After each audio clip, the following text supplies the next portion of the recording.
தேமுதிக கடந்த பல ஆண்டுகளாக தொடர்ந்து அண்ணா திராவிட முன்னேற்ற கழக கூட்டணியிலும் பாஜக கூட்டணியிலும் இருந்து வந்திருக்கிறது. இது அரசியலில் நிரந்தர பகைவரும் இல்லை, நிரந்தர நண்பரும் இல்லை என்று சொல்வார்கள். அந்த அடிப்படையில் தான் இதை பார்க்க வேண்டியது இருக்கிறது. தேர்தலில் கூட்டணி, இந்த தேர்தலில் கூட்டணி அவர்கள் திராவிட முன்னேற்ற கழகத்தோடு போயிருக்கிறார்கள்.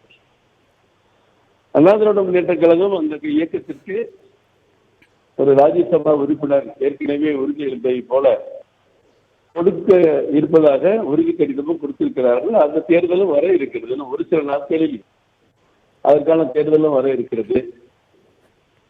ஏற்கனவே திராவிட முன்னேற்ற கழகத்தை அதிகமாக விமர்சித்திருந்தார் கேப்டன் இயக்கத்தை சார்ந்த திருமதி பிரேமலதா விஜயகாந்த் அவர்கள், அதனுடைய முக்கிய தலைவர். அவர் சொல்வதுதான் அந்த கட்சியில முக்கியமான கருத்தாக எடுத்துக் கொள்ளப்படும். படிப்படியாக அந்த விமர்சனங்கள் மாறி 50க்கு 50 மார்க் கொடுத்தார்கள். இன்றைக்கு இந்த தேர்தலை சந்திப்பதற்கு திமுக கூட்டணியில இணைந்திருக்கிறார்கள். இது ஒரு அரசியல் நிகழ்வாகத்தான் பார்க்கிறேன். தேசிய ஜனநாயக கூட்டணி முன்னாள் முதல்வர் அண்ணன் எடப்பாடி பழனிசாமி அவர்கள் தலைமையில, அண்ணா திராவிட முன்னேற்ற கழகத்தின் தலைமையிலே தமிழகத்திலே உருவாகி இருக்கிற தேசிய ஜனநாயக கூட்டணி மிகப்பெரிய வெற்றி பெறுவது உறுதி என்று மக்கள் சொல்லிக் கொண்டிருக்கிறார்கள். மக்கள் மனதிலே இன்றைக்கு இந்த கூட்டணி வெற்றி பெறும் என்ற நிலையான ஒரு இடம் பெற்றிருக்கிறது.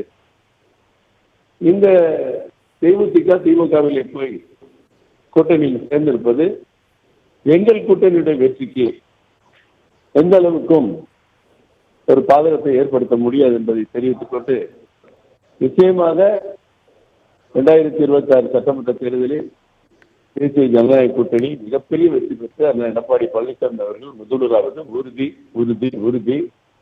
இன்றைக்கு அவர்கள் சேர்ந்திருப்பது அந்த கூட்டணியில கூடுதலாக ஒரு கட்சி சேர்ந்திருக்கிற அளவிற்கு தான் இருக்கும். எளிய தேசிய ஜனநாயக கூட்டணியுடைய வெற்றியை இந்த அளவிற்கு இது பாதித்தார்.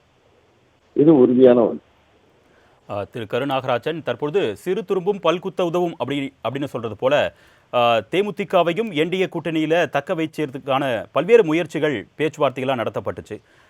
இந்த நிலையில் ஏற்கனவே என்டிஏ கூட்டணியில் இருந்த தேமுதிக தற்பொழுது திமுக வசம் செல்வதற்கான முக்கிய காரணமே எடப்பாடி பழனிசாமி அதிமுக மீதான அதிருப்தி தான் அப்படின்னு சொல்லிட்டு பரவலாக பேசப்பட்டு வருது. ராஜ்யசபா சீட் தராதது அப்படின்னு சொல்லிட்டு இந்த ஒரு விஷயத்தில் எடப்பாடி பழனிசாமி ஒரு சிறு பிழை செய்திருக்கார் அப்படின்னு புரிஞ்சுக்கலாமா? அப்படிலாம் எடுத்துக்க முடியாது. அவங்க தான் ராஜ்யசபா தேர்தல் இப்பதான் நடக்க போகுது, நடக்கிறதுக்கு முன்னாடி கொடுக்குறேன்னு சொல்லிட்டாங்க, அதுக்கு கடிதமும் கொடுத்துட்டாங்க. அது பாதகம் நம்ம எப்படி சொல்ல முடியும்? நிச்சயமா கிடையாது. அவங்க ஏற்கனவே 2024 தேர்தலில் கூட அண்ணா திராவிட முன்னேற்ற கழகத்தை கூட தான் பயணித்தார்கள். பாஜக கூட இல்லை. விருதுநகர்ல மிக அதிகமான ஓட்டுகளை பெற்றார் கேப்டன் அவருடைய முதல்வர். இப்ப கூட ராஜகட்டப்பன் ஒரு பப்ளிக் மீட்டிங்ல, பொதுக்கூட்டத்துல தேமுதிகலாம் ஒரு கட்சியா அப்படின்னு கேட்கலையா? அதெல்லாம் நீங்க அந்த நிகழ்வு எல்லாம் அவங்க யோசிச்சு பார்த்துப்பாங்கல்ல. அதனால எதுவும் இல்லை. இன்னைக்கு கூட்டணியில சேர்ந்துட்டாங்க, அவ்வளவுதான். இது மக்கள் களத்துலதான் நம்ம சந்திக்க முடியும். இது தேர்தல் தப்பா ரைட்டா, இதனால மட்டுமே திமுக வெற்றி பெற்றுடுமா அப்படிலாம் நம்ம பார்க்க முடியாது. தேர்தல் மக்கள் களத்துல சந்திக்கும் போதுதான் எந்த கூட்டணி யாரோடு சென்று இருந்தால் இந்த வெற்றி கிடைத்திருக்கும் என்று மக்கள் தீர்ப்பளிக்க போறாங்க. நாங்க மக்களை நம்பி களத்தில் இருக்கிறோம். மிகப்பெரிய வெற்றி பெறப்போவது தேசிய ஜனநாயக கூட்டணி தான். அந்த எடப்பாடி அவர்கள் முதலமைச்சராக அமரப் போகிறார். வருகிற 1ஆம் தேதி பிரதமர் அவர்கள் மதுரை வருகிறார்கள், 7ஆம் தேதி வேலூர் வருகிறார்கள், 11ஆம் தேதி திருச்சிக்கு வர வாய்ப்பு இருக்கிறது. இப்படி அவருடைய பிரச்சாரம் தமிழக மக்கள் மனதில் மிகப்பெரிய மாற்றத்தை தர இருக்கிறது.